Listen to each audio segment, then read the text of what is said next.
पूरी सीटें आपको पूर्ण बहुमत दिया जाता है हिमाचल प्रदेश के अंदर। बावजूद इसके एक राज्यसभा की सीट 40 आपके पास एमएलए थे। अंक गणित की अगर बात करें तो आपसे ज्यादा मजबूत हिमाचल प्रदेश में कोई नहीं था। बीजेपी दूर दूर तक नजर नहीं आती। बावजूद इसके आप उस सीट को हार गए। आलम ये रहा कि सरकार के ऊपर खतरा मंडराने लगा। क्यों? अगर किसी नागरिक के घर में चोरी हो जाती है या डकैती हो जाती है तो कानून व्यवस्था जिनके हाथ में है, क्या उनके ऊपर दोष नहीं डाला जाता है? डाला जाता है। इसी तरह से केंद्र में भाजपा की सरकार है, हरियाणा में भी भाजपा की सरकार है। अगर हरियाणा पुलिस जाकर हमारे एमएलए को उठाकर लाती है या केंद्र की मोदी सरकार हमारे एमएलए को लालच देती है, डराती है, धमकाती है, उन्हें मजबूर करती है भाजपा कैंडिडेट के हक में वोट डालने का, तो इसे आप क्या कहेंगे? लोकतंत्र है कहाँ? हम तो माननीय मोदी जी से बार बार आग्रह कर रहे हैं कि माननीय मोदी जी, देश के चुनावों पर हजारों करोड़ खर्चा होता है। अगर आपको इसी तरह तानाशाही करनी है तो बेहतर यह है कि इस चुनावी प्रक्रिया को बंद किया जाना चाहिए।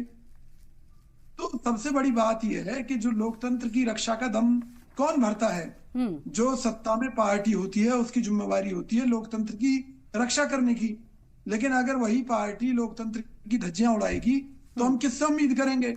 यहाँ तो बाढ़ ही खेत आपने कानून व्यवस्था को लेकर सवाल उठाया कि हरियाणा की पुलिस आती है, हमारे एमएलए को उठाकर ले जाती है, लेकिन हिमाचल का होम डिपार्टमेंट तो सीएम के पास है ना। ऐसा कैसे हो सकता है कि उनके 6 एमएलए को हरियाणा की पुलिस अपने साथ ले जाती है या उनको आने नहीं देती है और आपको खबर ना हो? देखिए, हम आपको बड़े स्पष्ट शब्दों में बता रहे हैं कि अगर पता होता तो हम ऐसा होने से रोकने की कोशिश करते। पता नहीं था ना, हमें नहीं पता था कि मोदी जी और अमित शाह जी कितने खतरनाक हैं। ये फेल्योर किसका है? कांग्रेस की लीडरशिप का है हिमाचल प्रदेश में या बीजेपी की सफलता है? सुनिए, ये फेलियर मोदी सरकार का है कि जिस डंडे से वो भैंस समझकर इस देश को हाँक रही है, वो डंडा कभी किसी अन्य दल के हाथ में भी आएगा तब मोदी जी की पार्टी को भी लोग किस तरह से हाँकेंगे ये भी पूरा देश देखेगा। आज जिस तरह से महाराष्ट्र में सरकार गिराई गई, मध्य प्रदेश में सरकार गिराई गई, पूरा देश देख रहा है। और अब हिमाचल की सरकार को गिराने की साजिश मोदी सरकार ने रची है।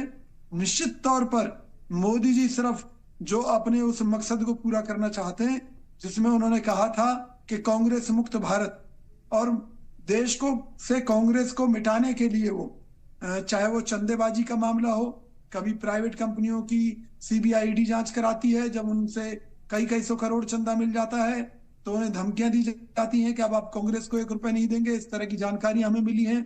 जो इनकी मीडिया सेल है वो हजारों करोड़ रुपए कांग्रेस की छवि खराब करने के लिए, हमारे नेता राहुल गांधी जी की, मल्लिकार्जुन खड़गे जी की छवि खराब करने के लिए खर्च करती है। क्या देश की जनता ने इन्हें सत्ता इसलिए दी थी कि देश के 81 करोड़ लोग केवल 5 किलो गेहूं पर निर्भर हो जाएं और देशी कर्ज है वो बढ़कर 155 लाख करोड़ पहुंच जाए, या चाइना के साथ हमारा व्यापार घाटा $100 अरब को कर जाए? आपने कहा कि अब क्या अंदर खाने बातचीत हो गई है कि 3 महीने का जो वक्त मिला है उसमें सब चीजें मैनेज हो जाएंगी। ये कवायद पहले क्यों नहीं हुई और ये पिक्चर हिमाचल प्रदेश से क्यों निकलकर सामने आई? देखिए, केवल हिमाचल की बात नहीं है ना, आप इसे क्या कहेंगे। मध्य प्रदेश के अंदर जब ज्योतिरादित्य सिंधिया ने हमारी सरकार गिराई तब क्या मामला था? सचिन पायलट ने हमारी सरकार गिराने की कोशिश की तब क्या मामला था? सही मायने में तो ज्योतिरादित्य सिंधिया को कहा गया था कि अगर वो कांग्रेस की सरकार को नहीं गिराते तो उनके खिलाफ सीबीआई और ईडी जांच शुरू हो जाएंगी, उन्हें परेशान किया जाएगा, उनका राजनीतिक कैरियर चौपट कर दिया जाएगा। इस तरह की जानकारी हमें मिली। अंत में क्या हुआ? उन्होंने कांग्रेस की सरकार गिराई और बदले में इनाम के तौर पर उन्हें केंद्रीय मंत्री बना दिया गया भाजपा सरकार द्वारा, मोदी जी द्वारा। जो कि मोदी जी ये कहते थे कि भाजपा बड़े सिद्धांतों वाली पार्टी है, दूसरी पार्टियों से आने वाले लोगों को तवज्जो नहीं मिलेगी, हमारी कार्यकर्ताओं को पहले तवज्जो मिलेगी। आज वो भाजपा अशोक चौहान जी को शामिल करती है और अगले दिन राज्यसभा का उम्मीदवार बना देती है। तो आप ये देखिए कि किस तरह से लोकतंत्र की हत्या करने में जुटी है भाजपा। अजीत पवार, जिनको कई हजार करोड़ के घोटालों का आरोपी बनाया गया था, जिनके खिलाफ जांच चल रही थी, जिनके खिलाफ फडणवीस जी कहते थे कि अजीत पवार चक्की की सिंह, आज उनके साथ मिलकर भाजपा सरकार चला रही है।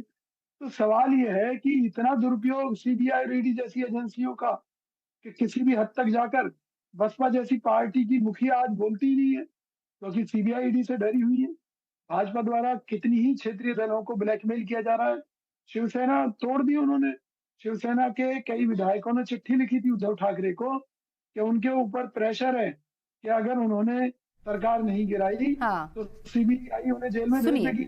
आप ईडी सीबीआई का जिक्र कर रहे हैं, बार बार विपक्ष इस मुद्दे को उठा रहा है, लेकिन मेरा सवाल ये है, जिन उसूलों की आप बात कर रहे हैं, तो महाराष्ट्र के अंदर मैंडेट किसे दिया गया था? शिवसेना और इसके साथ ही बीजेपी को मैंडेट दिया गया था, लेकिन सरकार महाविकास आघाड़ी की बनी थी। किस्सा कुर्सी का था और वो किस्सा कुर्सी का इतना ज्यादा आगे बढ़ा कि फिर वो महाविकास आघाड़ी की सरकार आपके हाथ से चली गई। मैं देखिए इस बात का जवाब देना जरूर चाहता हूं, क्योंकि हमने कोई सरकार नहीं गिराई थी। ये इनकी गठबंधन की सरकार थी। शिवसेना इनसे खुद अलग हुई थी।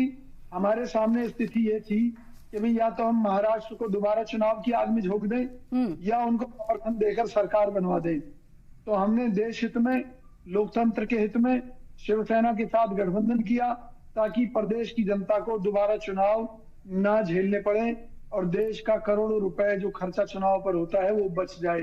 कांग्रेस ने इसमें कोई गलत नहीं किया।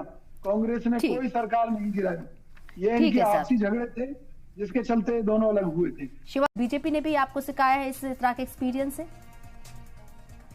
देखिए, मैंने आपसे कहा कि बीजेपी देश की सभी पार्टियों को पाठ पढ़ा रही है, और जो पाठ पढ़ा रही है कहते हैं कि अपने कर्म किसी ना किसी दिन आदमी के खुद के सामने आते हैं, तो बीजेपी को भी भुगतने पड़ेंगे। ऐसी बात नहीं है। आज चाहे वो ईवीएम में गड़बड़ी की बात हो या कांग्रेस के बैंक अकाउंट सीज करने की बात हो या विरोधी पार्टियों की सरकारों को गिराने की बात हो या फिर देश में चंदेबाजी करके लोगों को ब्लैकमेल करके उनसे चंदा वसूली की बात हो, तो कितने मामले में आपको गिनाऊं। कल को बीजेपी को जवाब देना पड़ेगा कि पीएम केयर्स के नाम पर आए हजारों करोड़ रुपए कहां गए, तो स्मार्ट सिटी के नाम पर आया हजारों करोड़ रुपए कहां गया, जो नमामि गंगे परियोजना शुरू की थी हजारों करोड़ खर्च करने के बाद भी गंगा साफ क्यों नहीं हुई, सरकार को आरबीआई के रिजर्व फंड से दो बार पैसा क्यों निकालना पड़ा, भारत का चाइना के साथ व्यापार घाटा क्यों बढ़ा, चाइना की कंपनियों को कूड़ा उठाने तक के ठेके क्यों दिए गए, देश की सुरक्षा को पेगासस और तमाम तरह के सॉफ्टवेयर लाकर खतरे में किसने डाला। तो ये सारे जवाब आने वाले दिनों में भाजपा को देने पड़ेंगे, क्योंकि आज इस देश में राज इस आधार पर चल रहा है कि जिसकी लाठी उसकी भैंस। तो ये लाठी कभी तो किसी और के हाथ में आएगी। हाँ, जहां तक कांग्रेस की बात है, मैं आपको बता सकता हूं कि हम संविधान के अनुसार चलने वाले लोग हैं। हम इनकी तरह कोई भी अनैतिक काम नहीं करेंगे, लेकिन इनके कुकर्मों का जवाब इनसे जरूर मांगा जाएगा। जो इन्होंने इस देश का पैसा लूटा है, अगर बीजेपी अनैतिक करती तो अदालत